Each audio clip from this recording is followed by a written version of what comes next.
Bismillahirrahmanirrahim. Assalamualaikum warahmatullahi wabarakatuh. Alhamdulillahi ala ihsani wa syukru lahu ala taufiqihi wa amtinani. Asyhadu an la ilaha illallah wahdahu la syarika lahu ta'ziman li sya'nih. Wa asyhadu anna Muhammadan abduhu wa rasuluhu da'ila ridwani. Allahumma salli alaihi wa ala alihi wa ashabihi wa ikhwan. Para ikhwan sekalian, para duat, para penggiat dakwah yang dimuliakan Allah Subhanahu wa taala. Pada kesempatan kali ini kita menjalankan salah satu dari sifat orang-orang yang selamat dari kerugian, yaitu watawasau bil haq watawasau bis sabar, yaitu mereka yang saling berwasiat dalam kebenaran dan saling berwasiat dalam kesabaran. Maka kita harus saling mengingatkan, dan di antara hal yang paling penting untuk kita saling ingatkan adalah masalah keikhlasan, ya. Masalah keikhlasan terutama dalam amalan yang sangat agung, yaitu amalan dakwah di jalan Allah Subhanahu wa taala, ya. Saya tidak tahu amalan yang paling agung seperti amalan berdakwah di jalan Allah. Oleh karenanya itulah amalan yang Allah pilihkan bagi orang-orang yang terpilih, yaitu para al-anbiya dan para rasul. Allah tidak pilihkan bagi mereka kecuali amalan-amalan yang terbaik. Di antara amalan yang Allah pilihkan adalah dakwah ilallah. Oleh karenanya seorang berbahagia ketika dia menempuh jalan para rasul untuk berdakwah di jalan Allah Subhanahu wa taala. Allah Subhanahu wa taala berfirman, "Qul hadhihi sabili ad'u ilallah." Katakanlah wahai Muhammad SAW, hadhihi sabili, ini adalah jalanku. Ad'u ilallah, aku menyeru kepada Allah. Itu tauhid, keikhlasan. Aku tidak menyeru kepada yang lainnya, bukan kepada hal-hal lain, tidak lain, aku menyeru hanya kepada Allah Subhanahu wa taala. Ala basiratin, di atas ilmu, ana wa man ittaba'ani, aku beserta orang-orang mengikutiku, ya. Fa subhanallah ma ana minal musyrikin. Maha suci Allah dan aku bukan termasuk orang-orang yang musyrikin. Di sini Nabi sallallahu alaihi wasallam menonjolkan para sahabat karena mereka juga berdakwah bersama Nabi. Kata Nabi sallallahu alaihi wasallam, ad'u ilallah, sebagaimana perintahkan, ala basiratin ana wa man ittaba'ani. Aku berdakwah di atas ilmu, aku beserta orang-orang yang mengikutiku, ya. Yaitu mengikutiku dalam dakwah. Oleh karena para sahabat mereka meniti jalan Nabi sallallahu alaihi wasallam, maka mereka berdakwah kemana-mana hingga tersebarlah Islam sehingga ke penjuru dunia. Dan kalau kita lihat dalam Al-Quran, Allah Subhanahu wa taala tidak hanya memuji atau menceritakan para nabi dan para rasul, Allah juga menceritakan tentang orang-orang yang punya peran dalam dakwah. Allah juga menceritakan orang-orang yang punya peran dalam dakwah. Sebagaimana tadi yang saya sebutkan, Allah memuji para sahabat dalam surat Yusuf tadi, ana wa man ittaba'ani, aku dan orang-orang mengikutiku, yaitu kami sama-sama ad'u ilallah, sama-sama berdakwah kepada Allah Subhanahu wa taala. Di sini Allah memuji para sahabat karena mereka ikut serta berdakwah bersama Nabi sallallahu alaihi wasallam. Sampai Allah mengatakan, kuntum khaira ummatin ukhrijat linnas, ta'muruna bil ma'ruf wa tanhauna 'anil munkar wa tu'minuna billah. Kalian adalah umat yang terbaik yang Allah keluarkan bagi manusia. Apa sifat-sifat umat terbaik?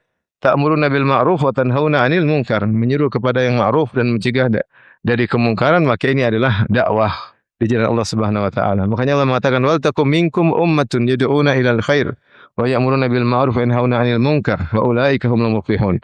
Hendaknya ada dari sekelompok kalian yang orang-orang yang menyeru kepada kebaikan, ya, menyeru kepada kebaikan, mencegah dari kemungkaran, maka itu mereka adalah orang yang telah beruntung. Ini contoh bagaimana para sahabat dipuji oleh Allah karena mereka meniti jalan Nabi Muhammad SAW, ikut menyeru kepada Islam, menyeru kepada Allah Subhanahu wa taala.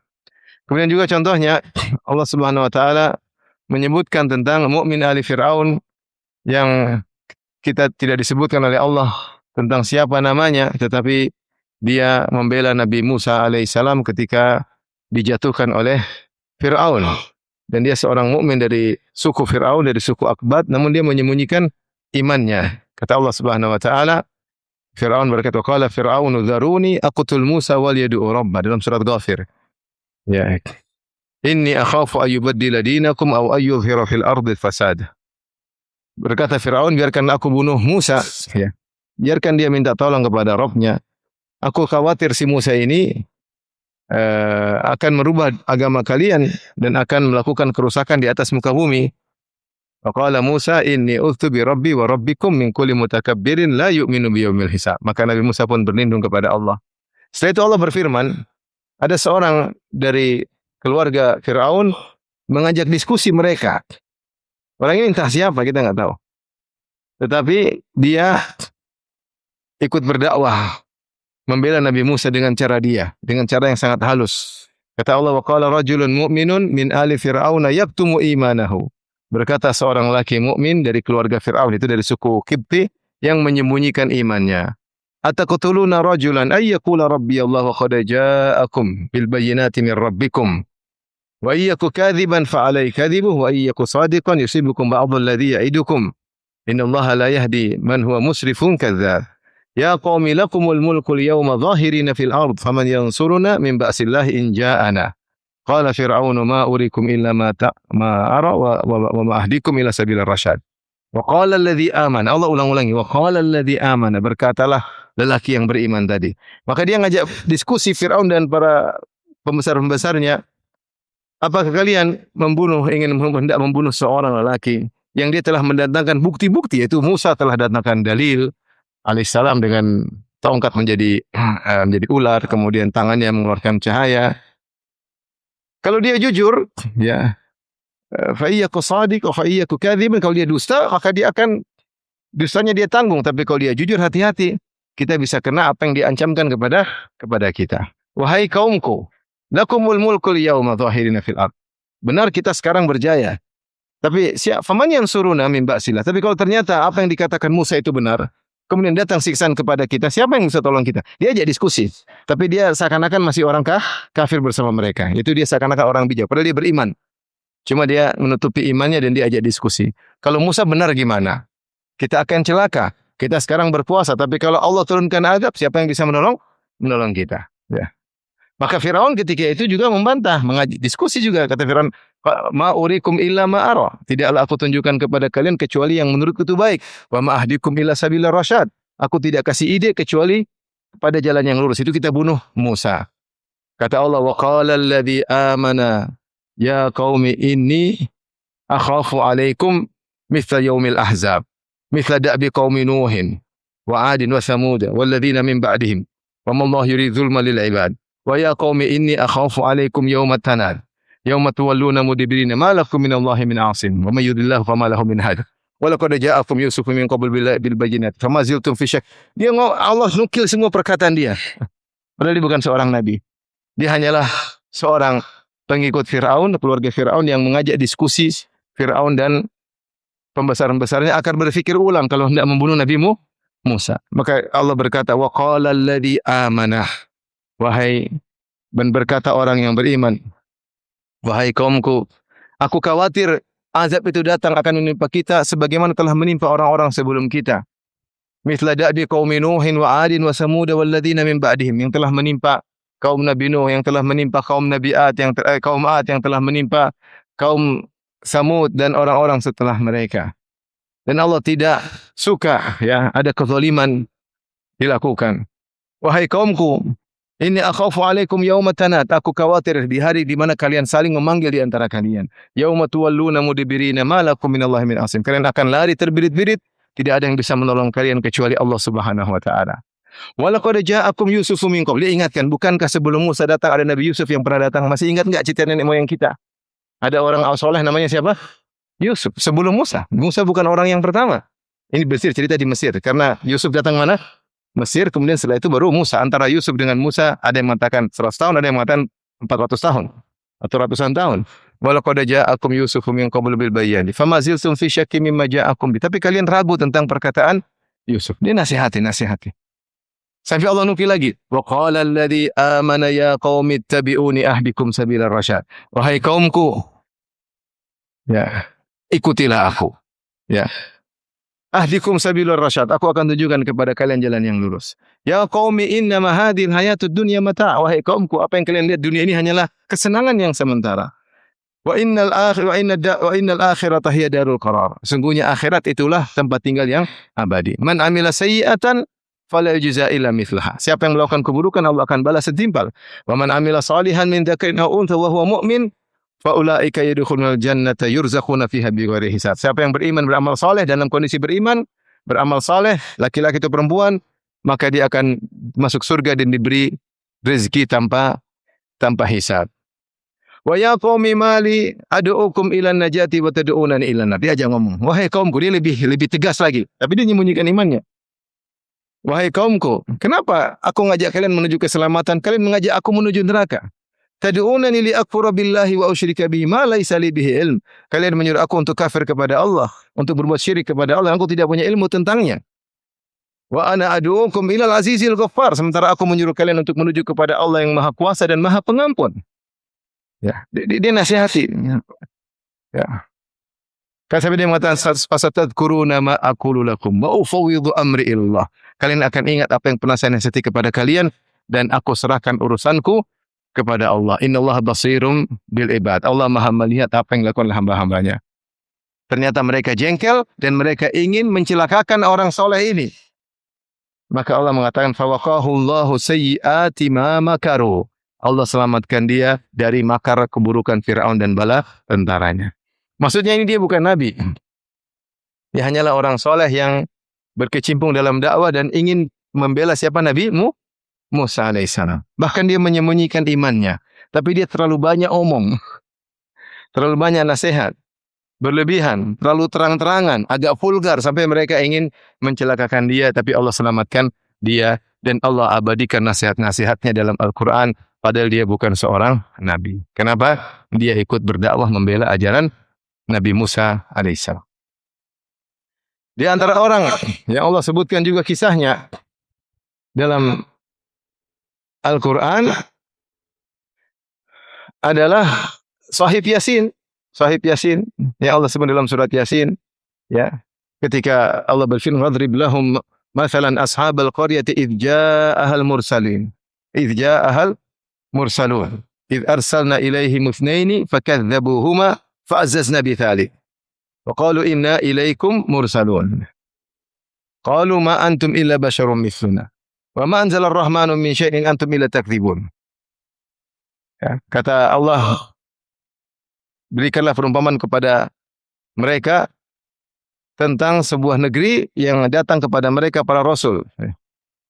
Tatkala kami utus kepada mereka dua orang rasul, namun mereka ingkari, fa'azzazna bisalis, maka kami tambah rasul yang ketiga supaya kuat bareng-bareng dalam berdakwah. Dua rasul enggak cukup, Allah tambah tiga rasul. Faqalu inna ilaikum mursalun, kami utusan Allah untuk kalian.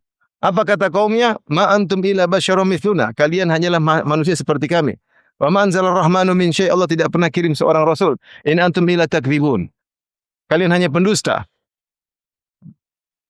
Qalu innallaha ya'lam, qalu, kata mereka, Allah tahu kami adalah ilaikum la mursalun, kami adalah utusan buat kalian. Akhirnya mereka marah. Kata mereka, la illam tantahu lanarjumannakum wa la yamassannakum minna adzabun adim. Kalau kalian tidak berhenti ceramah, tidak berhenti berdakwah, lanarjumannakum, kami akan rajam kalian dengan batu sampai mati. Aula yamassannakum minna adzabun alim. Kalau tidak, kami akan menyiksa kalian dengan siksaan yang keras. Qalu ta'irukum ma'akum. Kesialan kalian kembali kepada kalian. Kalian beramal buruk, maka kesialan akan menimpa kalian. Baik, ketika mereka mengancam para rasul tersebut, Allah menyebutkan seorang lelaki yang soleh yang konon namanya Habib. Wa jaa'a min aqsal madinati rajulun yas'a. Dia mendengar para rasul dimusuhi dan dia sudah beriman kepada para rasul tersebut. Maka dia bergegas datang menuju kaum ini. Maka dia mengatakan, ya qaumi ittabi'ul mursalin, wahai kaumku, ikutlah para rasul tiga orang ini.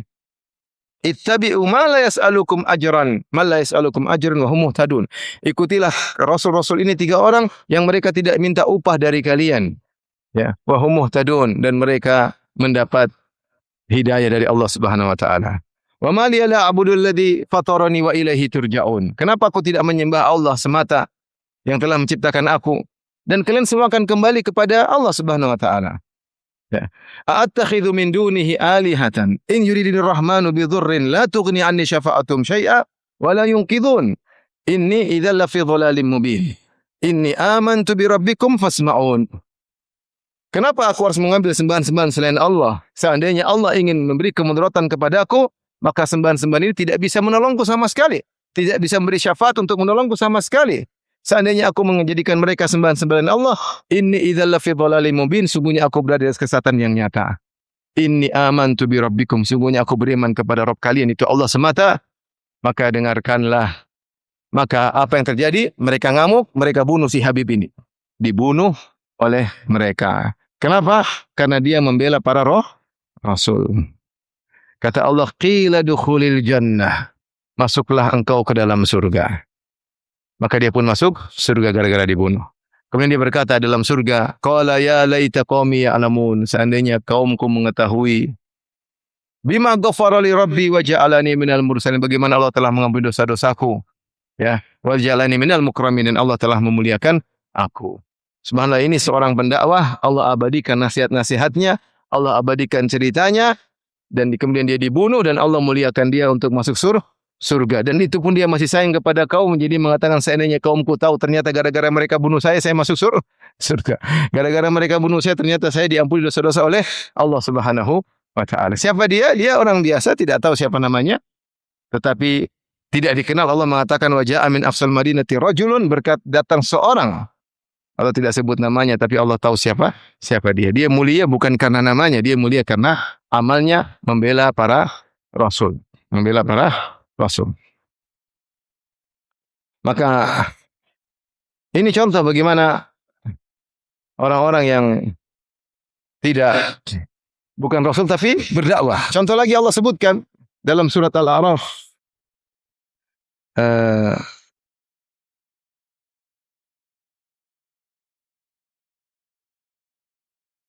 Dalam surat Al-A'raf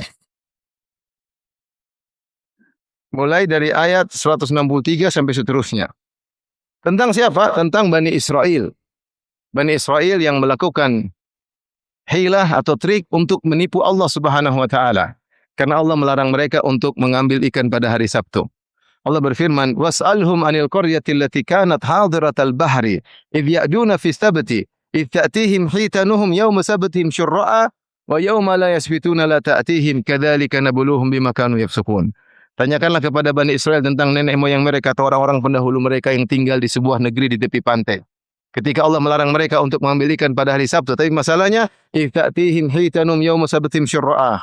Namun pada hari Sabtu ikannya datang begitu banyak, terapung-apung di atas permukaan air. Ayo. Ikannya keluar banyak. Padahal dilarang. Kemudian kata Allah Subhanahu wa taala, wa yauma la yasbituna ta'tihim. Adapun selain hari Sabtu, hari Minggu, Senin, Selasa, Rabu, Kamis, Jumat, ikannya sembunyi semua. Boleh ngambil ikan selain hari Sabtu. Begitu waktunya boleh, ikannya pada sembunyi. Begitu harinya dilarang maka ambil ikan, ikannya pada halo, loncat-loncat semua. Mereka pikir gimana caranya ini bisa dapat ikan. Akhirnya mereka bikin trik. Ya begini saja, sebutkan oleh para ahli tafsir. Akhirnya mereka ada yang mengatakan pasang jaring pada hari Jumat, ada yang mengatakan mereka gali-gali lubang pada hari Jumat. Hari Sabtu ikannya pada muncul, kejebak semua. Hari Ahad mereka ambil. Itu mereka lakukan berulang-ulang. Tadinya mau normalisasi. Enggak, biarin aja. Dan mereka tidak salah. Kan yang dilarang ambil ikan hari apa? Sabtu. Kan hari Sabtu kita libur. Ini pasang jaringnya hari apa?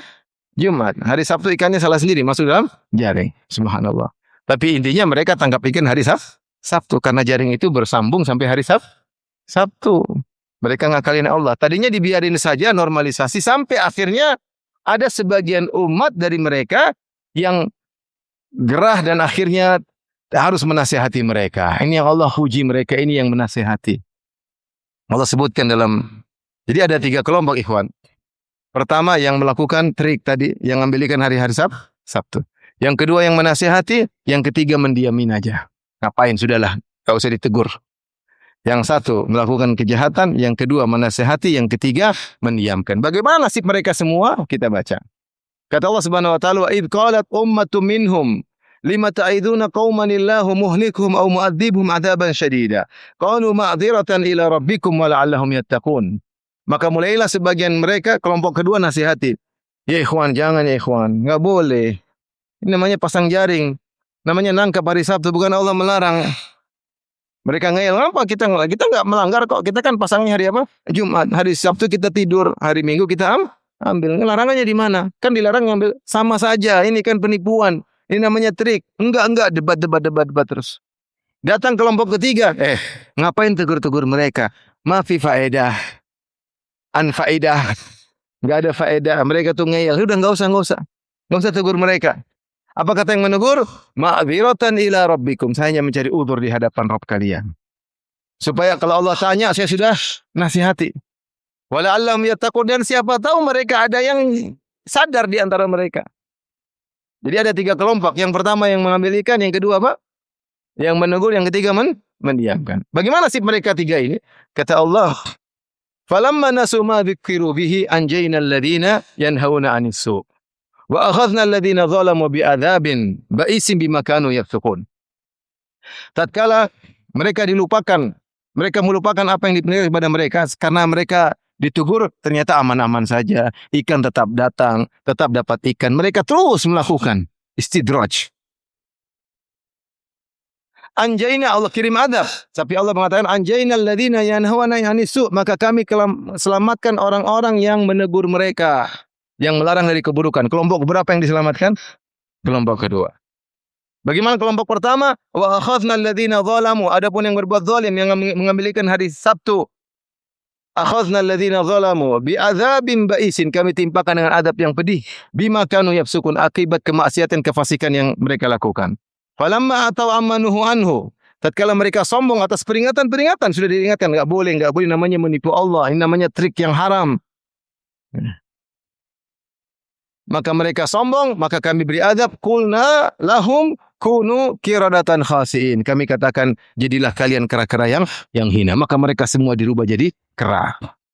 Disebut oleh sebagian ahli tafsir, maka hilanglah mereka dari permukaan bumi, jadilah mereka kera-kera. Akhirnya saudara-saudara mereka datang, loh, ini orang kampung pada mana semua? Ternyata datang kera-kera monyet. Kamu si fulan ya? Bin fulan? Gitu. Jadi disebutkan, oh ini pamannya ini. Jadi mereka jadi monyet tapi masih ada tanda-tanda. Mungkin monyetnya mirip-mirip. Kamu si fulan, ini bisa ngomong lagi. Ini kamu ini.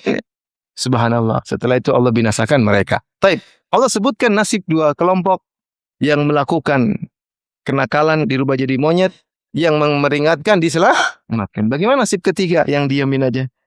Wallahu a'lam. Tidak disebutkan diazab, tidak disebutkan diselamatkan. Bagaimana nasib mereka? Wallahu a'lam. Tetapi mau saya di sini Allah menceritakan tentang orang-orang yang mulia yang mereka berdakwah menegur kemungkaran yang ada, bahwasanya Allah selamatkan mereka. Subhanallah. Sampai Allah sebutkan tentang Asiyah bintu Muzahim dalam Al-Quran. Ketika Musa dilepas oleh ibunya, diletakkan dalam tabut, kemudian dilepaskan ke Sungai Nil, kemudian diambil faltaqatahu alu Fir'aun. Maka diambil oleh istrinya Fir'aun, itu Asiyah bintu Muzahim. Ketika Fir'aun lihat Musa, si bayi Musa ini, Bani Israel harus saya bunuh. Maka apa kata Asiyah, la taqtuluhu asa an yanfa'ana aw nattakhidahu walada. Jangan kau bunuh dia. Siapa tahu bermanfaat bagi kita, atau kita jadikan anak angkat. Kebetulan Asiyah tidak punya anak. Fir'aun istrinya banyak, di antaranya Asiyah, dan Asiyah tidak punya anak. Maka ketika ada anak yang dibuang, ini kesempatan untuk dijadikan anak angkat. Tapi dia berkata apa? Asa an yanfa'ana, semoga anak ini bermanfaat bagi kita. Aw nattakhidahu walada, atau jadi anak angkat. Akhirnya jadi anak angkat dan benar bermanfaat bagi Asiyah. Akhirnya Asiyah masuk Islam dan akhirnya dia dibenci oleh Fir'aun. Bahkan Fir'aun kasih dia untuk iming-iming istana. Kalau kau kufur kepada Musa, saya kasih kau istana. Tapi kalau kau tidak kufur kepada Musa, beriman kepada Musa, saya akan bunuh engkau. Disitulah Allah berfirman, wa daraballahu mathalan lilladzina amanu imra'ata Fir'aun. Dan Allah beri perumpamaan kepada orang beriman tentang istrinya siapa? Fir'aun. Idh qalat rabbi binili 'indaka baitan fil jannah. Ketika dia berdoa, ya Rabbku, bangunkanlah bagiku di sisimu sebuah istana di surga. Ya, dia memilih untuk meninggal dapat istana di surga daripada memenuhi keinginan Firaun dapat istana di dunia. Lihat bagaimana dia ikut dakwahnya Nabi Musa dan dia bertahan ketika diiming-iming untuk apa? Untuk kufur kepada Musa. Contoh siapa lagi? Orang-orang yang Allah sebut dalam Al-Quran yang mereka bukan para nabi, bukan para rasul. Contohnya Ashabul Kahf. Innahum fityatun amanu bi rabbihim wa zidnahum huda. Mereka sekelompok pemuda yang beriman kepada Rabb mereka. Wa zidnahum huda, dan kami tambahkan hidayah kepada mereka.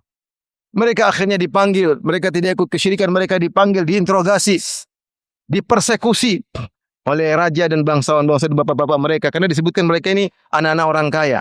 Mereka ini anak-anak bangsawan-bangsawan. Mereka ini anak pembesar-pembesar kerajaan. Maka mereka dipanggil. Kenapa menyelisih bapak-bapak mereka? Mereka ketika diinterogasi, subhanallah mereka kuat. Mereka mendakwahkan Islam dan perkataan mereka diabadikan oleh Allah Subhanahu wa taala. Wa rabatna ala qulubihim id qamu faqalu rabbuna rabbus samawati wal ardi lan nad'u min dunihi ilaha. Laqad qulna idzan syatata. Mereka tegak, kata Allah, ketika kami kuatkan hati mereka. Idh qamu, tatkala mereka berdiri tegak, faqalu, dan mereka berkata di depan raja yang zalim ketika itu, Rabbuna Rabbus samawati wal ard. Rabb kami bukan engkau, Rabb kami adalah pencipta langit dan bumi. Lan nad'u min dunihi ilaha. Kami tidak bakalan beribadah kepada selain Allah. Kami tidak bakalan berdoa kepada selain Allah. Wa qad qulna idzan syatata. Kalau kami ternyata beribadah kepada selain Allah, sungguh kami telah menyimpang. Haula'i qaumun ittakhadhu min dunihi alihah. Laula ya'tuna bisultanin bayyin. Faman azlam man iftara 'ala Allahi kadziba. Mereka kaum kami ya telah mengambil sembahan-sembahan selain Allah. Apakah mereka punya bayinah, punya petunjuk, punya dalil? Enggak ada. Subhanallah, mereka ini menyuruh kepada tauhid. Allah abadikan perkataan mereka dan Allah sebutkan kisah mereka bagaimana Allah muliakan mereka. Akhirnya Allah arahkan mereka untuk pergi ke sebuah goa, kemudian mereka tidur, ternyata mereka tidurnya kelamaan. Berapa tahun? 309 tahun. Ketika bangun mereka lapar. Ya wajarlah tidur. Kita tidur 5 jam aja sudah kelaparan. Malam-malam bangun kena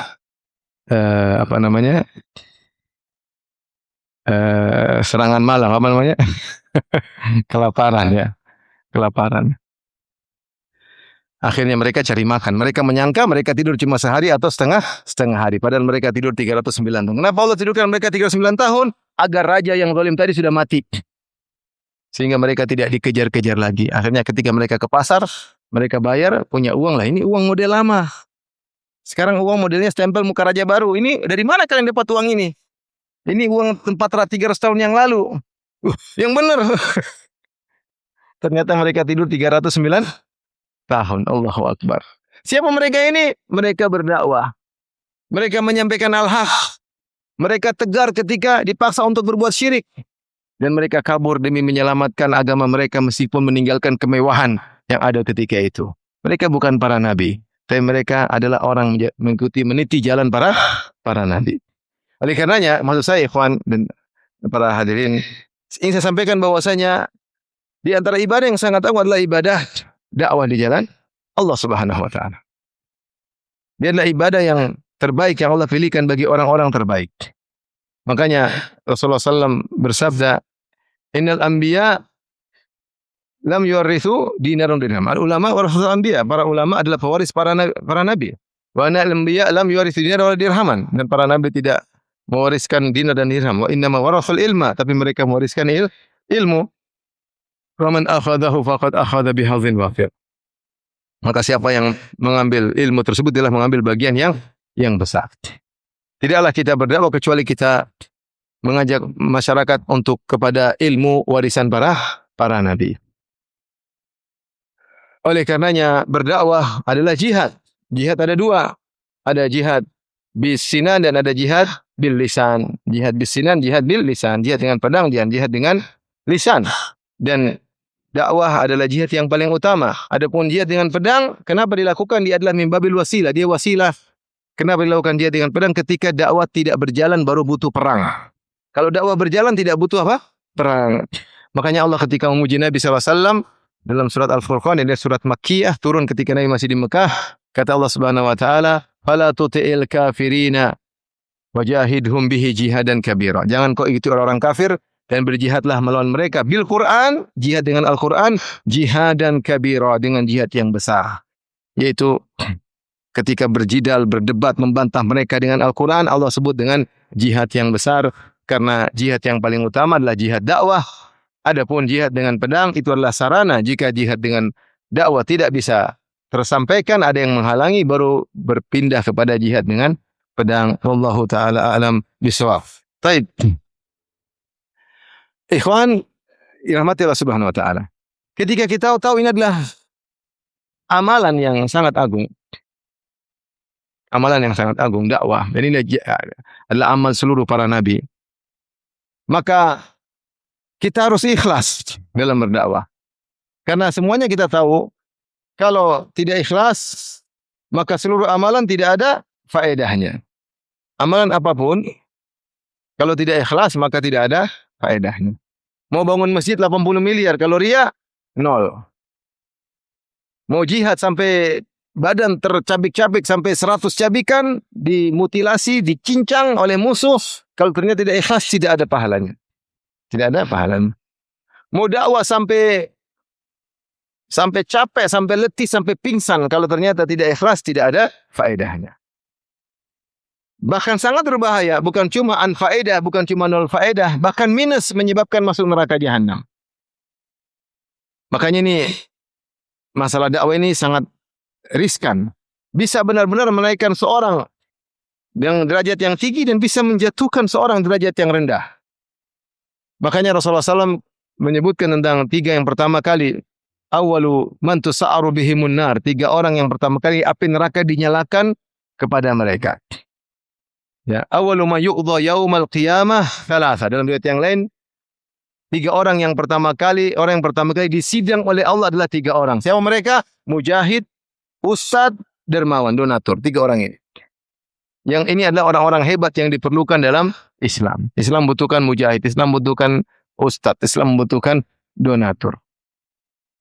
Saya begitu pentingnya kedudukan ustadz dan donatur, sampai Rasulullah mengatakan, la hasada illa fitnatain. Tidak ada hasad kecuali kepada 2 orang.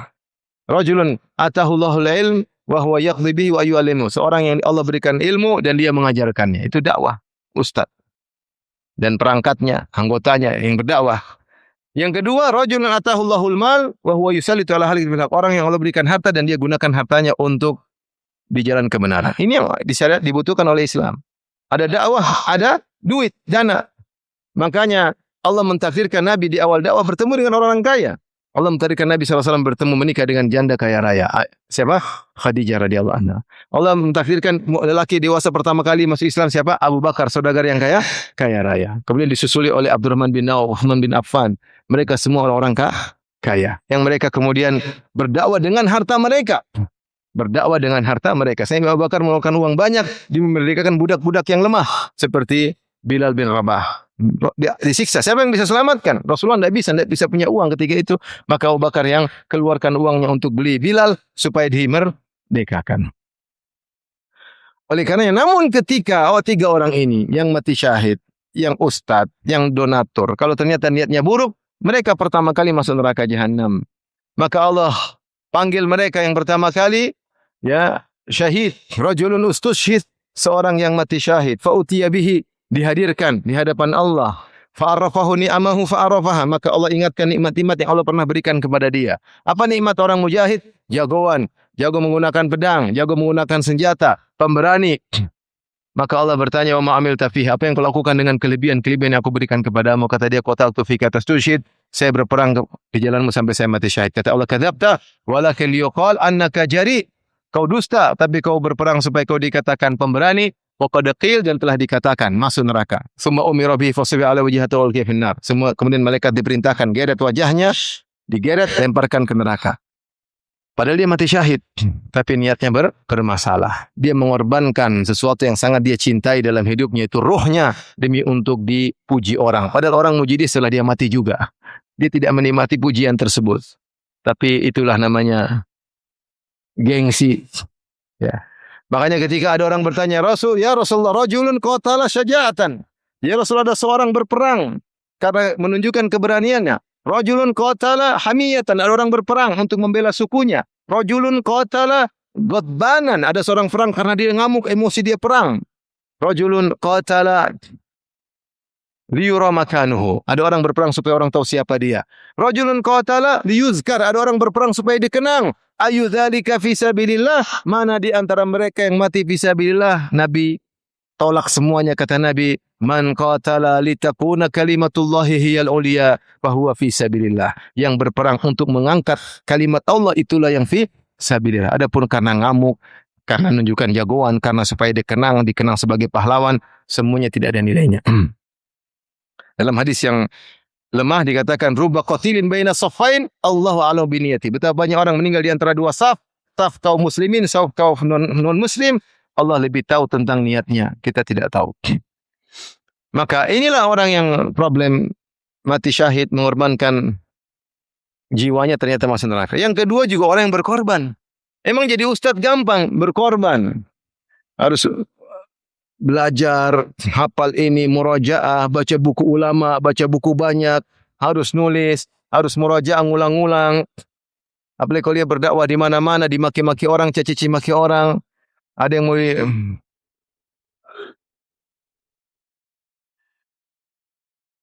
ini salah.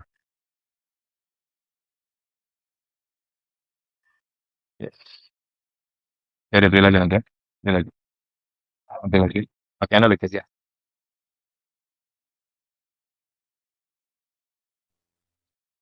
Demikian juga, sebagaimana yang pertama berkorban, jadi seorang dai juga berkorban. Orang mungkin main-main, dia sibuk ngafal. Orang main-main, dia mungkin murojaah. Orang senang sana, senang sini, dia ulang-ulangi hafalannya. Orang lagi nonton macam-macam, dia baca buku-buku ulama. Tapi perjuangan atau tidak? Kecuali ustadznya Bahlul, tidur-tidur dapat wangsit terus ceramah, itu ya. Itu Ustadz Bahlul. Kalau ustadz beneran pasti susah. Pasti susah. Pasti belajarnya susah.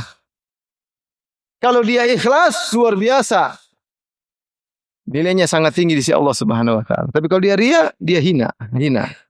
Maka yang orang kedua disiksa oleh Allah, rajulun ta'allamal ilma wa 'allamahu wa qara'al Qur'an. Seorang belajar ilmu agama dan mengajarkannya. Ustaz atau bukan? Ustaz. Dan membaca Al-Qur'an, ngajarin Al-Qur'an. Fa utiya bihi, dia dihadirkan pada hari kiamat kelak. Fa'arrafahu ni'amahu fa'arrafah. Allah ingatkan nikmat yang Allah berikan pada dia. Kecerdasan, kekuatan hafalan, pandai berorasi. Mungkin wajah tampan sehingga orang senang dengar ceramahnya. Berbagai macam kelebihan yang Allah berikan pada dia. Allah bertanya, "Wa ma amilta fi?" Apa yang kau lakukan dengan kelebihan-kelebihan tersebut? Kata dia, "Qara'tu fikal Qur'an wa 'allamtuh." Aku baca Al-Qur'an karena engkau, aku mengajarkan Al-Qur'an karena engkau. Kata Allah, "Kadzabta, kau dusta. Walakin yuqal annaka qari'." Tapi kau baca Quran supaya dikatakan kau ahli Quran. Qari'. Tapi kau mengajar ilmu supaya kau dikatakan alim. Wa qad qil, dan tujuanmu untuk dipuji telah dikabulkan. Di dunia orang kenal dia sebagai orang alim, sebagai qari'. Ada tisu enggak? Di dunia orang kenal dia sebagai orang yang alim. Seorang ahli baca Quran. Tujuan dia dikenal, tersohor, terpenuhi. Tetapi bagaimana? Dia disiksa di neraka jahanam. Summa umira bihi, maka diperintahkan malaikat, fasuhiba ala wajhihi, kemudian digeret atas wajahnya, hatta ulqiya finnar, melempar di neraka jahanam. Makanya dikatakan oleh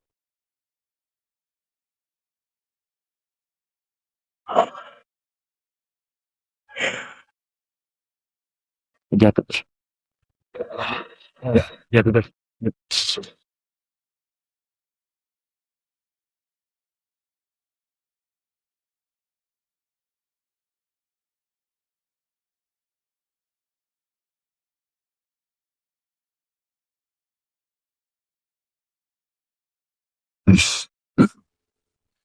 Maka gambaran orang alim ini yang disiksa, sebelum yang lain disebut oleh seorang ulama, dia berkata, alimun bi ilmihi lam ya'malan mu'adzabun min qabli ubadil wathan.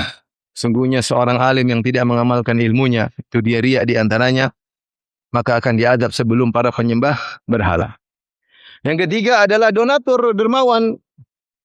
Fautiya bihi, dihadirkanlah dia pada hari kiamat, fa'arrafahu ni'amaha wa fa'arafaha. Allah ingatkan nikmat yang Allah berikan pada dia. Kata dia, ma min Allahu min asnafil mali kulli. Allah berikan kepada dia segala jenis harta. Properti, sawah ladang, emas, perak, duit, dolar, rupiah, semua duit punya ada semua.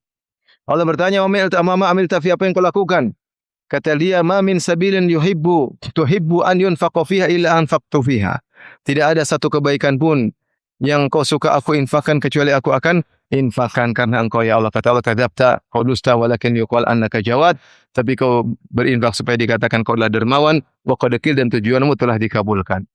Ada orang seperti ini, ada. Berinfak untuk dipuji, ada. Contohnya Hatim At-Ta'i. Saya sering sampaikan kisahnya. Hatim At-Ta'i yudrabu bihi al-masal fil karam indal Arab. Dia adalah orang yang kalau disebutkan tentang kedermawanan di kalangan Arab, dia disebut contohnya. Hatim At-Ta'i sangat dermawan luar biasa. Anaknya Adi bin Hatim masuk Islam. Maka Adi bin Hatim bertanya kepada ayahnya, kepada Rasulullah, "Ya Rasulullah, ayahku Hatim At-Ta'i ma'ruf. Kana wa kana wa kana." Dia sebelum menjalin silaturahmi, dia dulu berdermawan, dia dulu memberi makan kepada fakir miskin, dia. Apakah bermanfaat? Kata Nabi SAW, "Kana abuka arada amran fa'asabahu." Ayahmu dulu waktu dermawan, dia ingin sesuatu, zikir, ingin dikenang, ingin dipuji. Dan dia mendapatkannya. Sampai sekarang dia dipuji. Tetapi dia tidak dapat pahala sama sekali karena dia ketika dermawan, karena ingin cari apa? Pujian. Maka saya bilang dakwah adalah amalan yang sangat agung, tapi sangat riskan dan rentan. Siapa yang ikhlas kepada Allah, maka dia akan mendapatkan kedudukan yang tinggi. Dan siapa yang riyah atau tidak ikhlas, maka dia bisa hancur lebur. Ya, bisa jadi diadab sebelum para penyembah berhala. Waliyadzubillah. Baik. Lebih ikhlas dalam segala amal penting. Lebih penting lagi bagi seorang dai atau orang-orang yang berkecimpung dalam urusan dakwah. Sang dai harus ikhlas, demikian juga orang-orang yang meniti jalan sang dai, yang menjadi pendukung para dai tersebut. Ya. Maka mereka lebih utama untuk ikhlas. Kalau dalam amalan lain butuh ikhlas, maka dakwah lebih utama lagi untuk ikhlas. Kenapa demikian? Karena kalau tidak ikhlas, saya banyak penyakitnya. Saya baca penyakitnya banyak. Itu seorang ketika berdakwah, dia harus memastikan bahwasanya yang dia cari ridha Allah. Dan dia melepaskan seluruh keinginan-keinginan duniawi yang dia ingin domplengkan di balik dakwah tersebut. Dia harus bersihkan. Agar ibadah dakwah dia berpahala besar di sisi Allah Subhanahu wa taala. Jangan sampai dia ada tendensi-tendensi duniawi dan jangan sampai ada maslahat-maslahat pribadi yang dia inginkan di balik dakwahnya. Kalau dikatakan dia ikhlas, maka dia harus pastikan tersebut. Dia tidak boleh berdakwah karena ingin dipuji, riya. Dia tidak ingin berdakwah karena untuk disebut-sebut. Dizikir, namanya sum'ah, dia cerita-cerita supaya dia dipuji. Dia tidak berdakwah supaya terkenal. Syuhrah, ingin popularitas dengan dakwahnya. Dia tidak berdakwah dalam rangka agar selalu tampil, ingin selalu tampil, hobi tampil. Tujuannya agar bisa tampil. Dia tidak berdakwah agar dia kemudian memegang pengaturan, harus dia yang berbicara, harus dia yang tampil, harus dia keputusan di tangannya. Dia tidak berdakwah untuk mencari kedudukannya di hati manusia. Dia tidak berdakwah dalam rangka untuk mendekati sebagian manusia karena urusan duniawi. Dia tidak berdakwah untuk mencari dunia di balik dakwahnya. Ini berat. Itu namanya orang yang ikhlas. Berat atau susah? Berat dan susah. Nanti kita jelaskan satu-satu. Bahwasanya ini amanah yang sangat berat. Kenapa penting ikhlas dalam dakwah? Ada beberapa poin. Yang pertama, dakwah adalah ibadah yang berat. Dakwah bukanlah ibadah yang nyaman-nyaman, menyenangkan. Tidak, dia berat, butuh perjuangan. Kalau sekarang memang dakwah yang nyaman. Dahulu dakwah berat. harus pergi ke tempat yang jauh, harus menghadapi tantangan, harus mungkin dimaki-maki orang, ada yang ingin membunuhnya. Ya. Lalu kita cerita bagaimana senior-senior kita ketika pada setengah mati, mereka diancam untuk dibunuh, ada yang dipukulin, ada yang diteror, ya. Ada yang datangi sampai masuk rumahnya bawa golok mau bunuh dia, ada seperti itu. Dan itu berat ya. Kalau para nabi dulu ada yang dibunuh atau tidak? Ada. Bayangkan, waqatlahumul anbiya sampai dibunuh oleh orang-orang Yahudi. Dicaci maki banyak, ya, dibunuh, diancam banyak. Oleh karena dakwah itu harus ikhlas. Kalau kita nggak ikhlas, sedikit saja mundur. Aduh, nggak jadi deh. Aduh, nggak jadi deh. Udah di rumah aja deh. Tapi kalau kita ikhlas, kita akan terus bertahan. Karena saya cari ridha Allah. Siapa yang ingin seperti Habib tadi? Yang dibunuh oleh kaumnya terus masuk surga. Ikut Rasul, dibunuh mati masuk surga. Enak atau tidak? Enak, tapi takut ke sana. Saya dakwah itu berisiko. Kalau nggak ikhlas, nggak bisa tanggung resiko. Aduh, enggak lah. Aduh, jangan bilang haram lah. Bilang boleh lah, boleh. Ini boleh. Oh, Ustaz fleksibel, Ustaz bagus. Yang lain tuh apa kaku? Ustaz ini bagus, Ustaz Masya Allah. Ustaz ngerti. Apa dia bilang kalau Ustaz begitu suka menghalalkan namanya? Ustaz apa? Istilahnya itu. Kalau Ustaz yang haram-haram terus namanya Ustaz apa? Ustaz kaku. Kalau ini boleh, ini bagus ini. Ustaz bijak. Ustaz bijak. Oh, ini kalau yang suka bilang halal. Oh, enggak. Halal, boleh. Oh, ini Ustaz bijak. Yang sana Ustaz apa? Non bijak.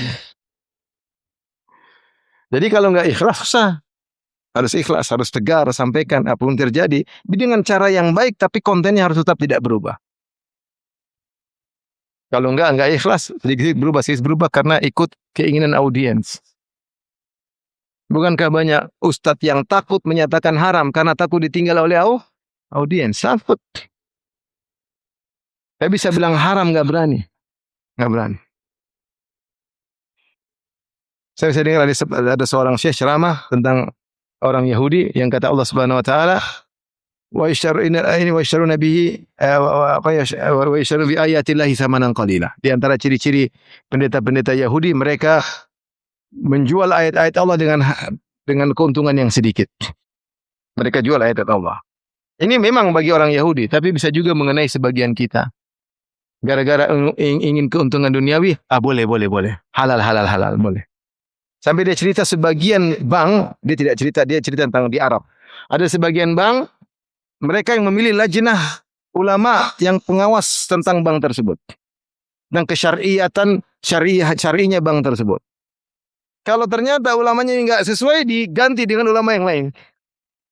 Jadi yang menentukan bukan pengawas yang menentukan kebijakan, justru pengawasnya ini yang digonta-ganti oleh pihak bank. Sampai ketika akhirnya bank melakukan satu produk, dia mau bilang haram, dia takut diganti. Sementara dia dapat penghasilan dari jadi pengawas tersebut. Ini saya cerita tentang contoh di luar sana. Ini contoh bahwasanya ada ulama yang menjual ayat-ayat Allah. Ada atau tidak? Ada. Dia nggak bisa bilang haram, nggak bisa. Ada ulama ditanya tentang hukum K-pop, dia nggak bisa bilang haram. Apa hukum K-pop? K-pop haram atau halal? Atau syubhat? Joget-joget perempuan kelihatannya joget-joget, haram atau halal? Apakah ragu keharamannya? Ini ustadz ulama ini nggak bisa bilang haram, nggak bisa dia. Di depan publik banyak orang dia mulutnya. Kenapa? Takut ditinggal oleh audiens. Ditanya, kan boleh. Artinya dia bilang enggak. Nggak bisa dia bilang enggak boleh. Subhanallah. Waliyadzubillah, berat. Yang berat maksud saya. Itu contoh menjual ayat-ayat Allah demi sedikit dunia. Di antara sedikit tersebut popularitas supaya dihormati oleh audiens. Maka dia ikuti selera audiens. Ini contoh orang-orang menjual ayat Allah. Kalau tidak ikhlas susah. Dia akan terbawa. Terbawa. Dia bayangkan Ashabul Kahfi. Dipersekusi oleh raja. Dipersekusi oleh bapak-bapak mereka, om-om mereka. Disuruh serahkan semua kekayaan mereka lepas. Beriman atau kafir? Tetap beriman. Akhirnya kabur. Tapi mereka tegar. Kalau tidak ikhlas, iya enggak, bercanda aja bercanda. Kembalikan. Berat. Kalau enggak ikhlas, susah.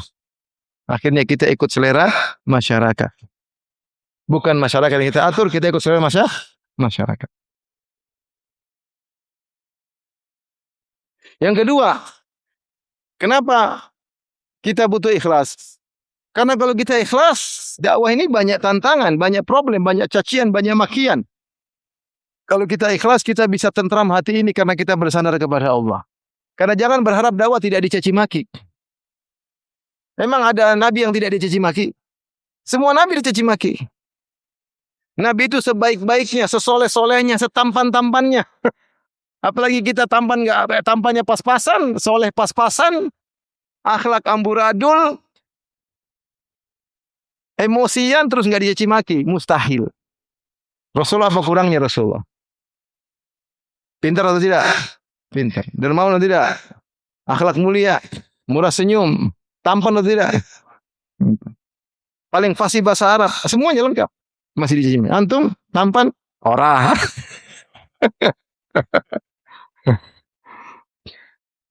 Ramah kagak. Siapa yang kagak?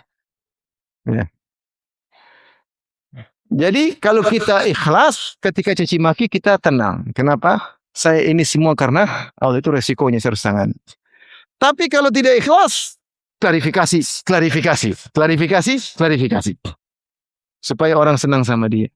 Tidak kuat dicaci maki orang. Sakit hati dicaci maki orang. Kenapa dia tidak ikhlas? Kalau orang ikhlas, sudah. Caci maki resiko. Sudah. Ibnu Taimiyah mengatakan siapa yang ingin dagang, siapa yang ingin berdagang, maka dia harus sabar menghadapi ketika zaman dulu. Melewati jalan yang jauh, melintasi padang pasir, di bawah terik matahari yang panas, kemudian harus bertahan dalam dinginnya salju ketika turun bagi orang pedagang zaman dahulu. Siapa yang tidak tahan itu semua, tidak usah dagang. Tidak usah dagang. Kalau mau maju dalam medan dakwah, resikonya besar. Bukan senang-senang aja, bukan happy-happy saja. Maunya semua orang senyum, maunya senang. Tidak. Akan dicaci maki, dituduh yang tidak-tidak, dimusuhi. Wa kadzalika ja'alna likulli nabiyyin aduwwan minal mujrimin. Allah berkata demikianlah. Kami jadikan bagi setiap nabi musuh-musuh dari kaum mujrimin. Allah sengaja ciptakan Abu Jahal untuk Nabi Muhammad SAW. Allah sengaja ciptakan Fir'aun buat Nabi Musa alaihissalam. Kalau para nabi Allah jadikan bagi mereka musuh-musuh, demikian juga pengikutnya. Maka kalau kita tidak ikhlas karena Allah, kita selalu pusing karena ingin mencari keridhaan apa? Manusia. Tapi kalau kita ikhlas sudah, ngomongnya sudah. Silakan ngomong apa yang mau ngomong. Terserah. Subhanallah. Ingat waktu Ja'far bin Abi Thalib ketika didatangi, Ja'far bin Abi Thalib kan bersama para sahabat kabur hijrah ke negeri Habasyah. Abu Jahal jengkel, dia kirim utusannya ketika itu Amr bin As. Dahiyah min duhatil Arab, orang di antara seseorang yang sangat cerdas di antara orang-orang Arab. Dan dia masih kafir ketika itu. Dia tulisan, pandai ngomong. Amr bin As radhiyallahu taala anhu, orangnya cerdas banget. Maka itu dia yang dikirim sebagai jubirnya Abu Jahal untuk memprovokasi Najasyi supaya memulangkan siapa? Ja'far bin Abi Thalib dan para pengikutnya. Maka dia bikin isu. Kata Amr bin As radhiyallahu anhu itu masih kafir. Ayyuhal malik, wahai sang raja, sungguhnya anak-anak muda ini tidak ikut agama nenek moyang mereka dan datang kepada engkau juga tidak ikut agama kamu. Di provokator. Sungguhnya mereka telah berbicara tentang Tuhan kalian dengan perkataan yang dahsyat. Tentang Nabi Isa. Bahwa Nabi Isa bukan Tuhan. Sementara mereka meyakini Nabi Isa anak Tuhan. Provokator banget ini. Akhirnya sampailah berita kepada Ja'far dipanggil. Mereka diskusi. Apa yang akan kau katakan, wahai Ja'far? Kata Abu Ja'far bin Abi Thalib, saya akan katakan apa yang kebenaran, terjadilah apa yang terjadi. Terserah Allah mau jadikan kita apa. Artinya mau dibunuh ya sudah, mau diapain? Masa saya mau bilang ya enggak. Maka akhirnya dipanggillah Ja'far bin Abi Thalib. Ketika ditanya tentang Nabi Isa, maka dia bacakan surat Maryam. Tentang bagaimana Nabi Isa hanyalah seorang hamba, bukan seorang anak. Dalam perut ibunya selama 9 bulan. Kemudian lahir dari kemaluan ibunya. Kemudian nyusui. Kemudian.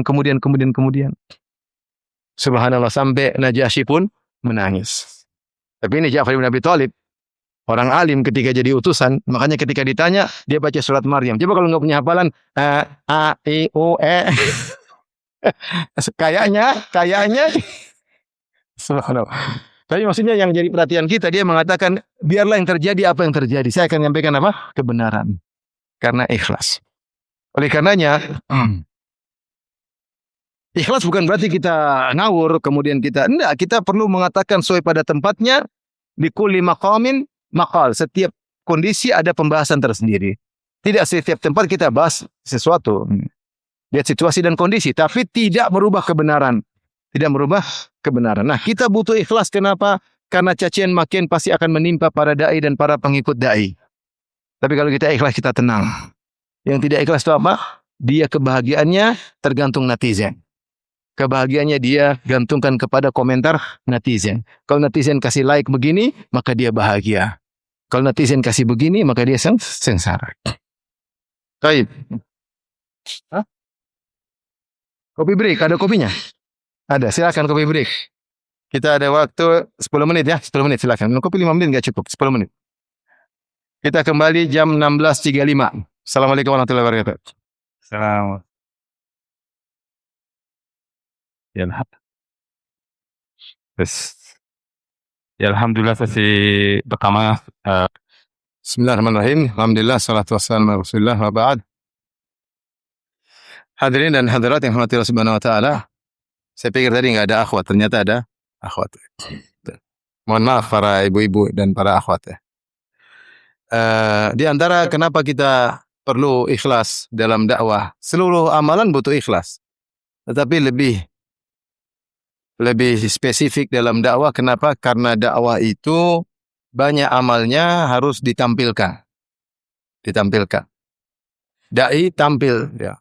Dia berbicara, kalaupun dia tidak mau berbicara secara terlihat secara fisik, suaranya pun pasti terdengar. Kalau dia tidak mau muncul dengan fisik maupun suara, dengan tulisannya.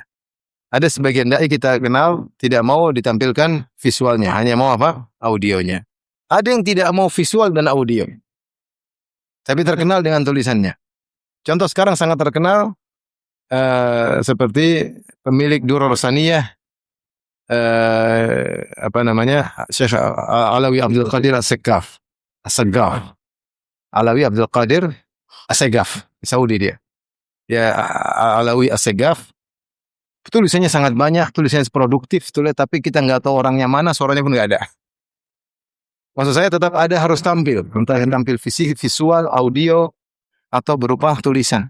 Nah, ketika banyak amalan dakwah yang membutuhkan tampil, maka ini potensi untuk riya sangat besar.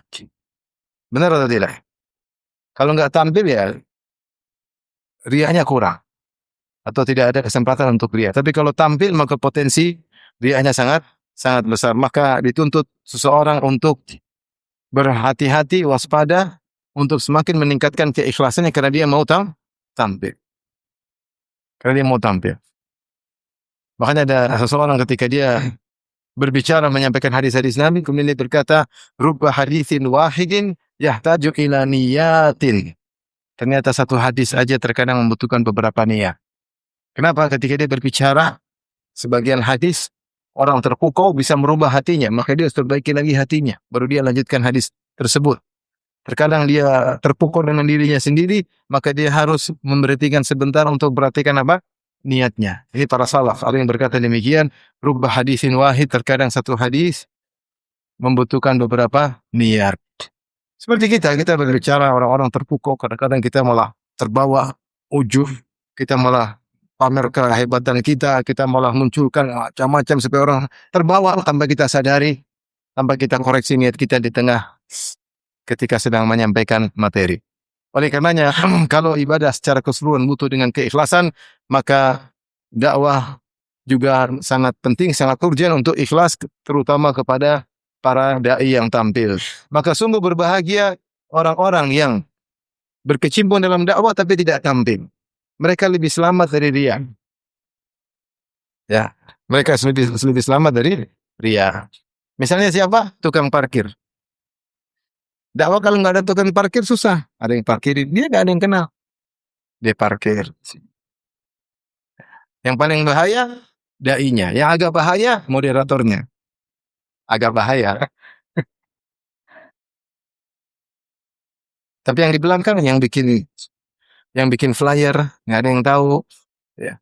Yang donatur nggak ada yang tahu. Mereka lebih selamat, lebih selamat.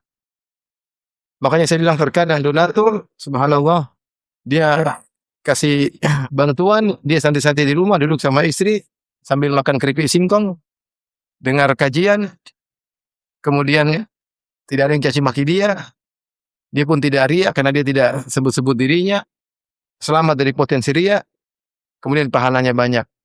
Apa yang dikerjakan dai tersebut semuanya pahala mengalir juga sama dia. Kenapa? Yang biayai dai tersebut dia. Yang belikan tiket pesawat pergi ke belantara hutan juga dia. Yang dimaki-maki ustaznya. Dia cuma dapat apa? Pahala. Tapi yang dipuji-puji juga ustaznya, dia nggak ada yang tahu. Dia nggak ada yang tahu. Makanya semakin jauh dari tampilan, maka semakin selamat dari apa? Riya. Maka seorang ketika akan tampil dalam dakwah, entah sebagai ketua yayasan, entah sebagai dai-nya, entah sebagai koordinatornya, maka dia tanya sama dirinya, kau berbicara ini untuk siapa? Untuk Allah, atau untuk branding diri? Allah Maha tahu. Maka kebutuhan untuk ikhlas dalam dakwah semakin kuat karena potensi untuk riya semakin besar. Apalagi zaman sekarang. Orang-orang berebut-rebutan untuk membranding diri. Tidaklah mereka bikin YouTube, tidaklah kecuali untuk buat followernya banyak. Apa makna buat follower banyak? Supaya semakin terkenal, benar atau tidak? Ustaz, saya follower dulu supaya pahala banyak. Mudah-mudahan demikian. Hanya Allah yang tahu. Follower banyak supaya dapat pahala banyak atau supaya bisa jualan nanti. Hanya Allah yang tahu. Sekarang syuhrah, popularitas, sesuatu yang diperjuangkan. Dan sarana untuk populer sangat banyak. Dan orang bervarian, macam-macam varian ingin tampil dengan berbagai macam ide dan kreativitas untuk bisa populer. Bikin model dakwah macam-macam supaya populer. Ya ini potensi untuk riya semakin besar. Kita tidak ada orang yang populer riya, enggak. Tapi maksud saya ketika seorang mencari popularitas itu potensi dia untuk riya sangat besar. Sangat besar. Netizen juga menyambut, Masya Allah Ustaz, Masya Allah, jempol-jempol, saya baru tahu ternyata Ustaz pintar, selama ini saya enggak tahu. Masya Allah. Ternyata Ustaz begini ya, ternyata. Ustaz istrinya berapa? Masya Allah, udah mulai goyang.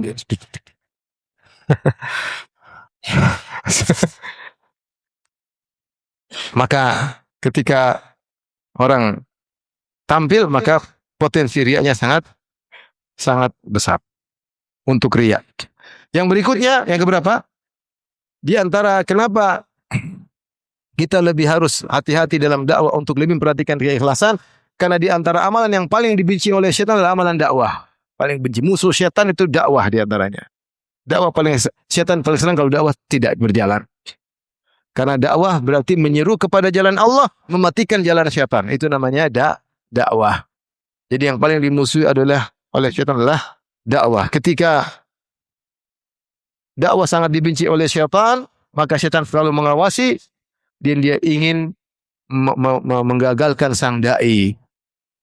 Kalau dai-nya tidak ikhlas, maka mudah mundur. Kalau dai-nya tidak ikhlas, dia bisa berubah cara dakwahnya, bisa berubah. Bisa berbalik, tadinya mengharamkan, sekarang menghalalkan, bisa.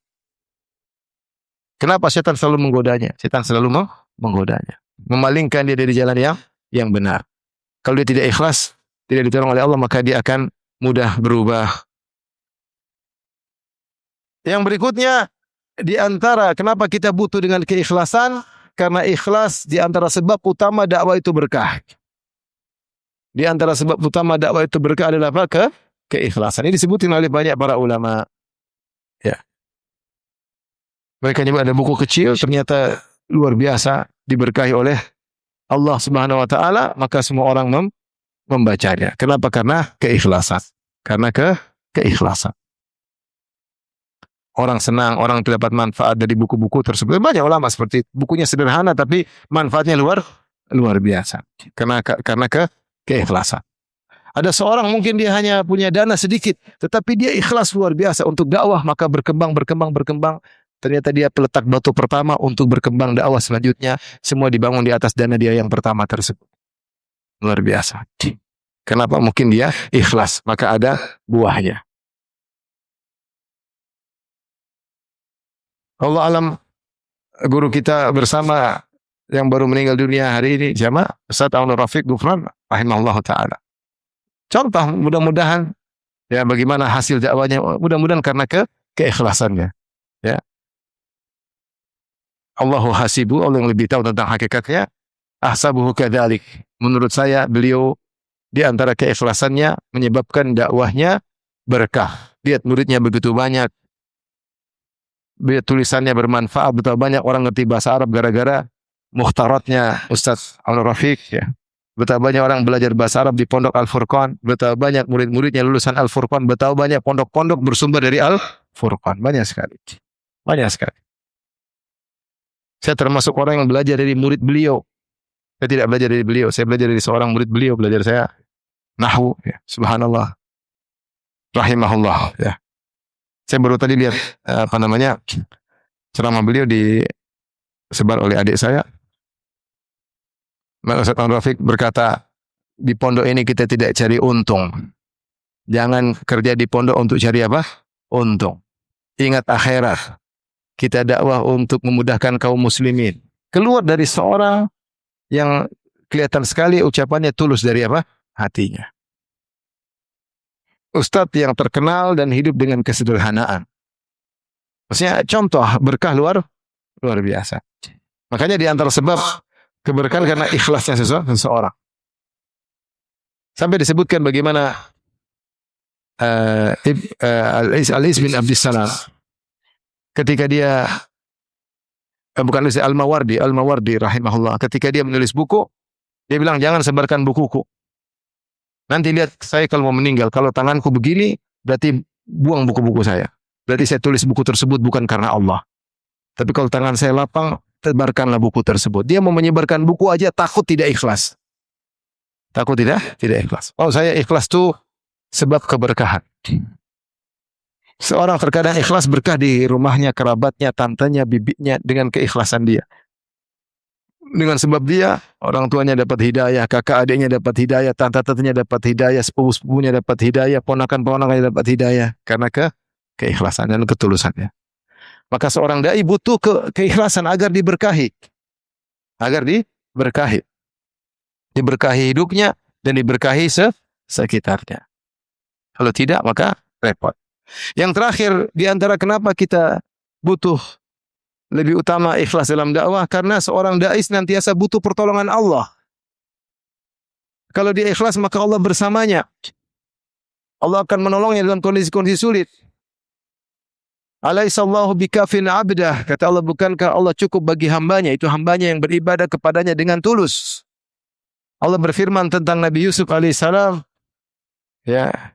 Wa kadzalika linasrifa anhu su'a wal fahsya innahu min ibadinal mukhlasin. Dalam qiraah innahu min ibadinal mukhlisin.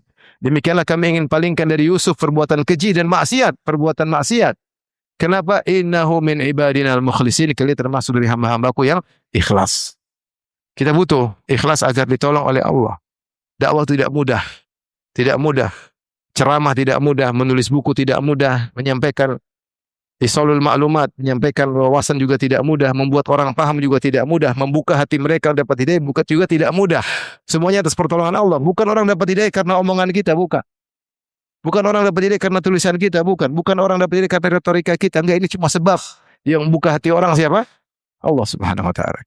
Kita butuh ditolong oleh Allah. Apalagi dai banyak musuhnya. Dijebak oleh orang tidak suka dengan dakwah.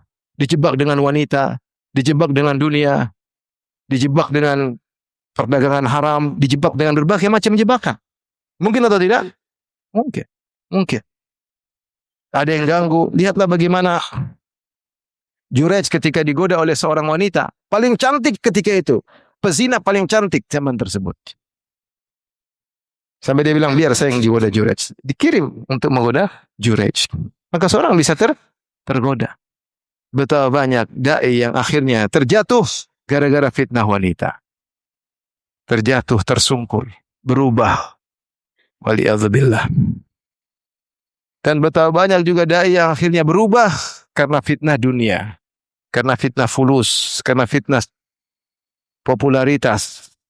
Maka dia butuh dijaga oleh Allah. Kalau dia tidak ikhlas, dia tidak dijaga oleh Allah Subhanahu wa taala. Kita manusia lemah. Digoda dengan wanita, dikerlingi wanita langsung kelepek-kelepek. Ada yang main mata, lihat lagi, betulan nggak main mata sama saya? Betulan, ternyata kelepek. Kaget, kok ada perempuan cantik suka sama saya? Biasanya tidak cantik. Pingsan. Lemah laki-laki.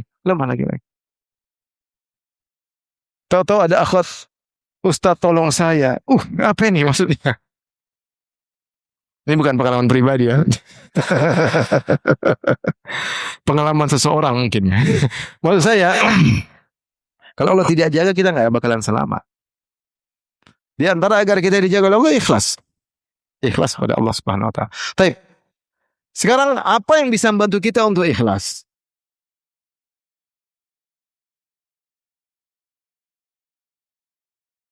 Di antaranya berusaha untuk memiliki ibadah-ibadah khalawat, yaitu ibadah tersendiri. Ketika sedang bersendirian salat malam, ketika sedang di pojokan dia baca Quran sendiri, dia berzikir, istighfar, ya. Tatkala tidak ada orang melihat, ada orang melihat tetap dia juga istighfar. Ada orang lihat dia baca Quran, tapi dia usahakan ada ibadah-ibadah yang dia lakukan tatkala bersendirian, sehingga dia berkholwat berdua-duaan dengan Allah Subhanahu wa taala, ya. Dan masuk dalam orang yang Nabi katakan, wa rajulun dzakarallaha khaliyan fa fadat ainah. Seorang yang dia bersendirian kemudian dia menangis. Usahakan seorang dai penggiat dakwah salat malam sampai menangis ketika dia sendirian. Istrinya tidur, dia menangis sendirian di hadapan Allah, merenungi nasibnya. Yang tidak jelas kalau dia mati mau masuk ke mana, azab kubur atau nikmat kubur. Yang tidak jelas kalau dia meninggal masuk ke mana, neraka atau surga Allah Subhanahu wa taala. Yang tidak jelas kalau dia dibangkitkan apakah dia bisa menjawab pertanyaan Allah ketika dihisab. Tidak tahu. Yang tunggu dia sangat malu ketika Allah ungkapkan masa lalunya yang buruk, dia tidak tahu apa yang harus dia lakukan. Ya, saya kemarin ketemu orang dipanggil KPK, dia gemetar.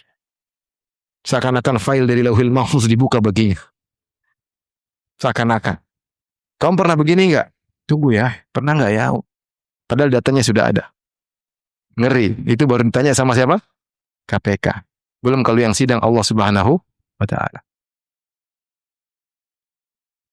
Kita ini lemah, ya. Maka di antara yang bantu kita untuk ikhlas, sering berkholawat dengan Allah Subhanahu wa taala. Kalau bisa menangis dalam kesendirian. Nangis yang ikhlas, bukan nangis yang ria. Yang nangis malah di mewe-mewein karena lagi di syuting. Tapi nangis ketika apa? Sendirian. Ketika istri sedang tidur. Ketika anak sedang tidur, bangun antum sholat, menangis. Renungkan nasib diri kita yang tidak jelas di hadapan Allah Subhanahu wa taala. Ini salah satu cara. Yang kedua, berusaha melatih diri untuk menyembunyikan semua amal soleh. Man istata'a minkum an yakuna lahu khabi'un min amalin soleh falyaf'al. Siapa di antara kalian yang mampu untuk menyembunyikan amal solehnya, maka lakukanlah. Berusaha tidak cerita amal soleh yang kita lakukan. Berusaha semaksimal kecuali ada maslahatnya. Hasan al-Basri berkata, aku mendapati suatu kaum, yaitu para tabi'in maupun sebagian sahabat, kalau ada amalan bisa mereka sembunyikan, mustahil mereka tampakkan. Selama bisa disembunyikan, mereka akan sembunyikan. Ada amalan yang memang harus ditampakkan. Seperti pergi ke masjid, sholat berjamaah, berdakwah, seperti syiar menyembelih korban, ini semua ditampakkan. Tapi selama amalan tersebut bisa disembunyikan, mereka pasti sembunyikan. Sebisa mungkin. Karena kalau kita sudah utarakan, bisa ikhlas, bisa enggak. Maka potensi terkena riya kalau kita ceritakan. Potensi terkena riya ketika kita publish. Sangat berpotensi. Sangat sekali berpotensi. Para salaf dahulu sangat takut terkena riya, maka mereka menyembunyikan amal mereka. Bahkan mereka marah kalau ada orang tahu mereka sedang beramal. Mereka marah. Kenapa kau di sini? Mereka marah. Karena mereka sedang berusaha menyembunyikan amal mereka. Ada yang ketahuan, mereka kabur, tidak mau dikenal. Karena mereka ingin yang tahu hanya Allah Subhanahu wa ta'ala. Padahal mereka sangat bertakwa. Maka jangan menggampangkan, oh enggak, saya tampakkan amal, saya ikhlas. Subhanallah, salaf aja yang bertakwa takut riya. Ente enggak takut riya? Bukankah di antara ciri ahli tauhid al-khaufu minasyirk, takut dengan apa? Kesyirikan. Tanda kamu takut riya, takut syirik berarti tauhidmu benar. Tapi tanda kamu merasa aman, pamer-pamer amal, merasa tidak riya, ini bahaya. Siapa yang lebih bertakwa, engkau atau para salaf? Para salaf lebih bertakwa dan mereka takut. Oleh karenanya berusaha sembunyikan amal sebisa mungkin, kecuali memang harus diceritakan. Kalau ada keperluan atau maslahat yang jelas, maka ceritakan. Selama tidak perlu diceritakan, maka jangan ceritakan. Amal apapun. Berbakti sama orang tua jangan ceritain. Dakwah di tengah hutan jangan ceritain. Saya dakwah di tengah hutan, ada yang hadir, cuma jin yang hadir. Manusia nggak ada. Dia usah cerita, susah saya jalan ke sana, berat sekali, nggak perlu. Kalau nggak perlu, mungkin kalau sih sama murid-murid supaya mereka semangat mungkin. Nggak ada potensi ria, tapi kalau dipublish, di podcast banyak orang, maka potensi ria sangat besar. Saya tidak nuduh orang ria ya, saya cuma bicara kita. Di antara cara agar kita selamat dari ria, jangan mempublish amal soleh apapun. Jangan mempublish amal soleh apapun. Secara terang-terangan maupun secara main belakang. Ya. Itu di antara cara kita untuk bisa ikhlas. Berikutnya, agar kita bisa ikhlas, usahakan zuhud dengan dunia. Harus hadirkan dalam diri kita, dunia hanya sementara, dunia hanya sementara, kita bakalan mati. Kalau kita sudah pikir mau mati, kita nggak bakalan bikin terkenal, nggak pikirin terlalu banyak pikiran yang penting, saya bisa hidup, bisa jalan, alhamdulillah, anak istri nyaman, bismillah. Ya. Tapi kalau kita tidak zuhud sama dunia, kita malah pikir mau ini, mau ini, akhirnya kepentingan duniawi kita masukkan dalam urusan dakwah, dan itu banyak yang menghancurkan dakwah. Yayasan yang tadinya ukhrawi dibangun dari keikhlasan, akhirnya jadi duniawi, akhirnya jadi milik pribadi, akhirnya untuk kepentingan sebagian orang, akhirnya jualan dakwah, akhirnya macam-macam. Ini terjadi. Bisa menimpa siapa saja.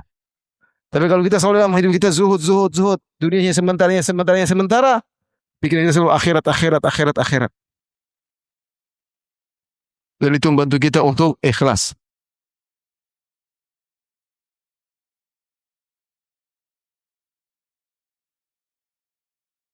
Di antara hal yang bantu kita untuk ikhlas, sering baca tentang bagaimana perjuangan dakwah para nabi.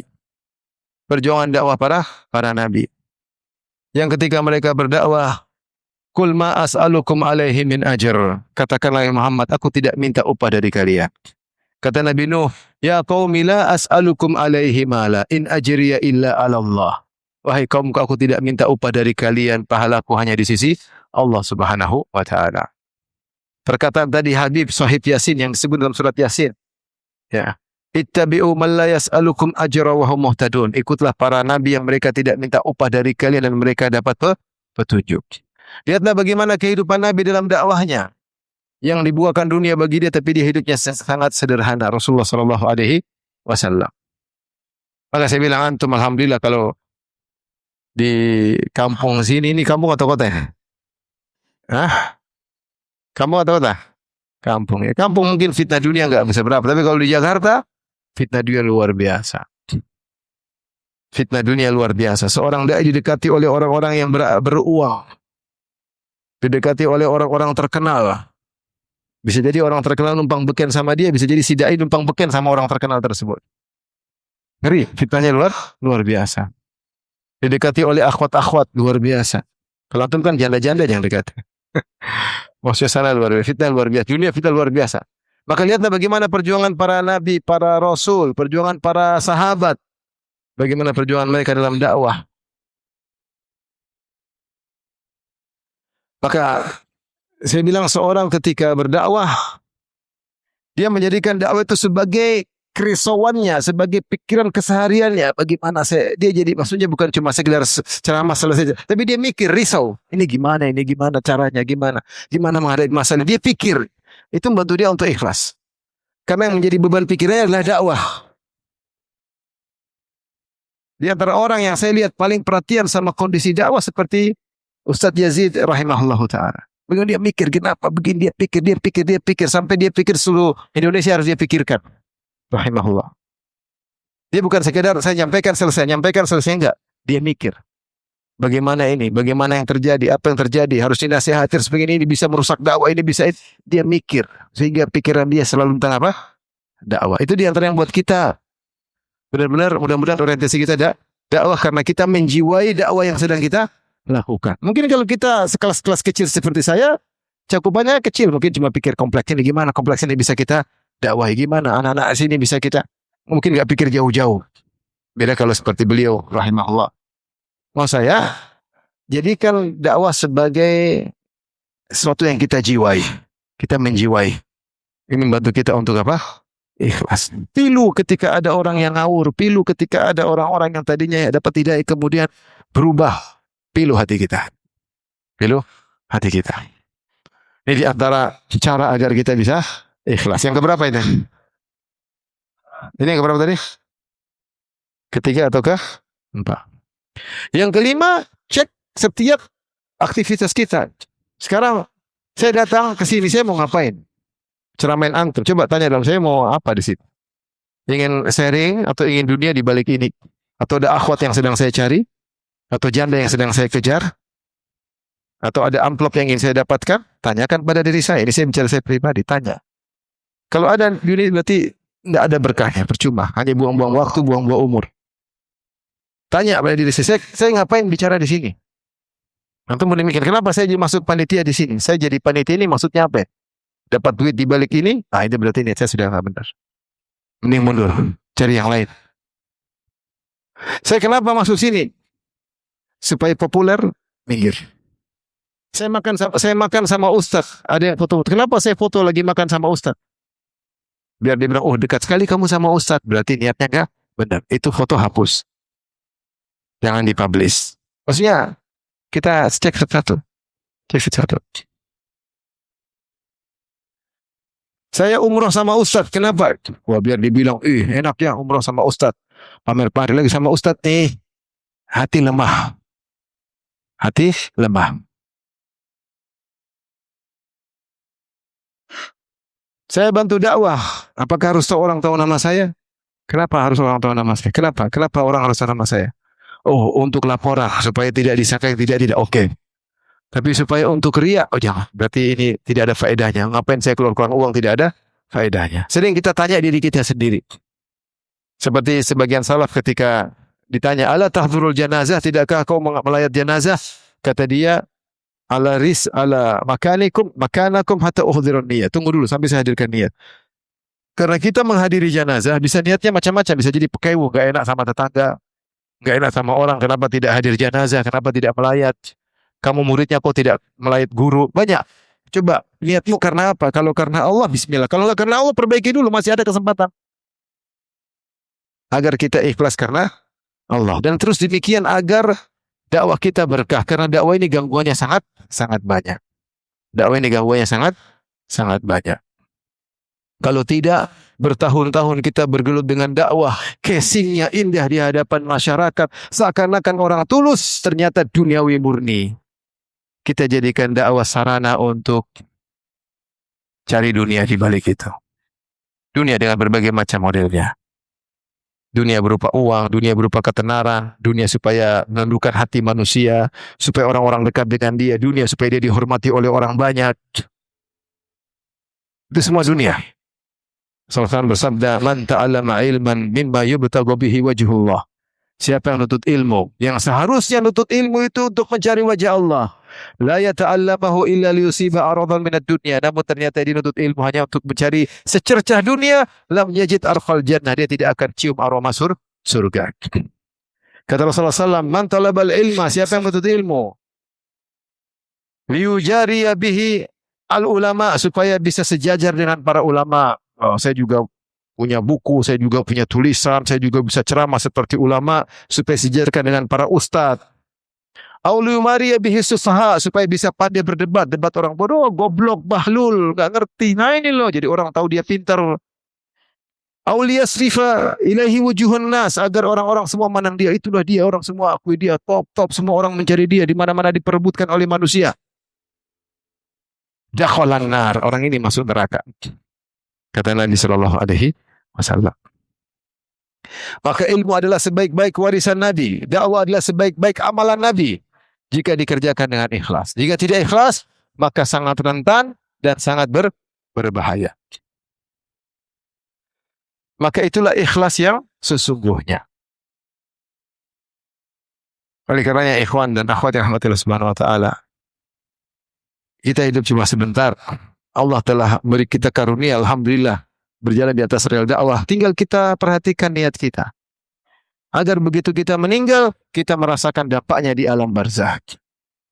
Kalau kita tidak berjalan di rel dakwah, Allah akan buang kita, Allah akan gantikan dengan orang-orang lain yang akan berjalan di atas rel dakwah. Kalau karunia ini tidak kita syukuri, harusnya kita syukuri, jadikan bahan untuk mendapatkan pahala sebanyak-banyaknya. Ternyata tidak kita syukuri. Malah kita untuk dunia, terfitnah dengan wanita, terfitnah dengan harta, terfitnah dengan macam-macam, terfitnah dengan popularitas, terfitnah dengan artis-artis, terfitnah dengan macam-macam. Sayang dakwah kita.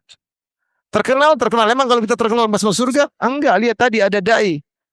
Terkenal tapi masuk neraka. Ada atau tidak? Ada. Sampai Rasulullah sebutkan ada orang di neraka jahanam brojol. Khususnya tandaliku bi aktabu, khususnya brojol, kemudian dia muter-muter seperti himar yang sedang menggerakkan alat penggiling gandum, muter dengan ususnya. Orang-orang heboh di neraka. Fulan kok bisa di sini? Enggak salah kamar. Bukankah kau yang dulu menyuruh kami untuk berbuat kebaikan? Bukankah kau dulu yang melarang kami berbuat maksiat? Mas ini dai, ustaz atau bukan? Ini ustaz yang sedang disiksa. Bukankah kenapa kau bisa di sini? Heboh. Penghuni neraka jadi heboh. Kok ada ustaz di sini? Jangan malaikat salah ini. Heboh. Kok bisa di sini? Bukankah kau yang menyuruh kami untuk berbuat kebaikan? Bukan kau yang mencegah kami dari kemaksiatan? Kata dia, benar, kuntu amurukum. Aku dulu memerintahkan melakukan sesuatu walam ati, dan aku tidak melakukannya. Wa anhakum an syai'in fa'ati. Aku melarang kalian melakukan sesuatu dan aku mengerjakannya. Ini ustaz. Kadang dia di luar bertampil memukau, di belakang layar dia bermaksiat. Kenapa? Allah tidak jaga dia karena dia kurang ikhlas.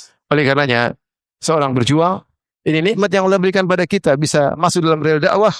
Jadikan amalan andalan kita untuk bertemu Allah. Itu pikir sibuk, ajak orang. Tadi saya baru ke suatu daerah, saya nggak pengen sebut namanya. Ada musholla yang dulu 9 tahun tidak dipakai karena masyarakatnya anti ibadah. Akhirnya para ikhwan akan jadi masjid, jadi makmur. Perlu perjuangan. Ini musholla kok mangkrak nggak dipakai, perjuangan mikir. Meskipun 9 tahun lagi baru bisa dipakai. Semua yang kita pikirkan, yang kita risaukan, yang kita renungkan, semuanya berpahala di sisi Allah Subhanahu wa taala ketika seorang menjiwai sesuatu yang sedang dia dakwahi. Jadi inilah ikhwan dan akhwat yang rahmatillah Subhanahu wa taala, beberapa hal yang saya sampaikan agar kita semua waspada. Ya, karena hal-hal yang berusaha dakwah sangat banyak, yang bisa memalingkan dari kita dari tulus menjadi sum'ah sangat banyak, yang memalingkan hati kita tadinya ikhlas ternyata menjadi duniawi juga sangat banyak. Ketika tidak ada harta depan kita bisa ikhlas. Ketika dunia dibuka di depan mata kita, niat kita bisa berubah. Allah telah menyebutkan kisah sebagai teladan bagi kita, bagaimana para sahabat pernah berubah niatnya. Ketika mereka ikut dalam perang Uhud, mereka tulus, ikhlas luar biasa. Tetapi ketika Allah nampakkan dunia, wa asaitum min ba'di ma arakum ma tuhibbun. Kalian bermaksiat setelah Allah memperlihatkan dunia yang kalian inginkan, yaitu kemenangan dan ghanimah. Ketika ghanimah di depan mata, mereka bisa berubah. Allah berkata, minkum man yuridu dunya. Di antara mereka ada yang mencari dunia, wa minkum man yuridul akhirah. Di antara kalian ada yang mencari akhirat. Ternyata sahabat saja Allah sebutin ada yang cari dunia, ada yang cari akhirat. Tapi Allah maafkan mereka. Walaqad afa ankum. Allah telah ampuni kalian. Cuma ini pelajaran.